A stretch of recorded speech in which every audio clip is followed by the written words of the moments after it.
મહાભારત છે સ્વાર્થનો ગ્રંથ છે, બે મહાગ્રંથ છે, મહાકાવ્યો છે સાહેબ. મને ભાઈ કીધું હતું કે હગાવાલામાં આપણે ધોખો કરે ને, 5 પતિ દ્રૌપદી ચોટલો પકડી અને દુશાસને કીધું લઈ આવો દ્રૌપદી અહીંયા, અને ઢરડી અને લઈ આવ્યો. અને લઈ આવ્યા પછી દ્રૌપદી આમ ઊંચું જોયું તો ભીષ્મ બેઠા, દ્રોણ બેઠા, 5 પાંડવો બેઠા, ધર્મરાજા બેઠા, બધાને સામું જોયું. કોઈ મદદ કરે છે?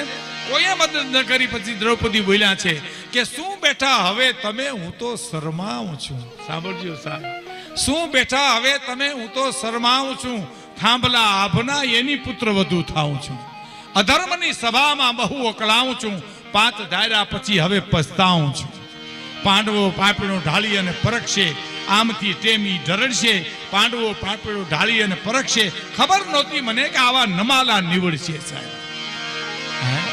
એ દ્રૌપદી બોલી છે, યુદ્ધના નગારા વાગ્યા.